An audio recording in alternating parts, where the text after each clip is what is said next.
જો તમે કાંડાનું કે એનું ઓપરેશન કરાયેલું છે તો આ 5 ભૂલો કરવાનું ટાળો, બરાબર. પહેલી ભૂલો છે કે તમે વજન વધારે પડતું ઉચકવાનું બીજા દિવસથી જ ચાલુ કરી નાખો, ત્રીજા દિવસથી ચાલુ કરી નાખો. તમને એમ થાય કે દુખાવો નથી થતો, વજન ઉચકવામાં શું તકલીફ છે, પણ એવી રીતના અતિશય વજન ઉચકવાનું ના કરવું જોઈએ. બીજી વસ્તુ, રિસ્ટનું ઓપરેશન થયું છે તો રિસ્ટ એટલે કાંડાનું ઓપરેશન થયું છે તો કાંડાની વધુ પડતી મૂવમેન્ટ તમારે કરવાની નથી. એકવાર હાડકું જોડાય એના પછી બધી મૂવમેન્ટ તમારે ચાલુ કરવાની હોય, ત્યાં સુધી કાંડા સિવાયની બધી મૂવમેન્ટ કરવાની, પણ કાંડાની મૂવમેન્ટ કરવાની હોતી નથી. ત્રીજી વસ્તુ, તમારું જે ભાગે ઓપરેશન થયું છે એને પલાળવું ના જોઈએ, તમારે એને પલાળવાથી પાણીથી એને બચાવવું જોઈએ, બરાબર.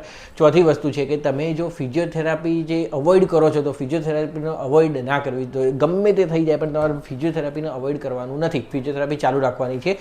મેં કહ્યું કાંડાની મૂવમેન્ટ નથી કરવાની, કાંડા સિવાયની હાથની, આંગળીઓની, કોણીની, ખભાની એ બધી તમારે મૂવમેન્ટ ચાલુ રાખવાની છે.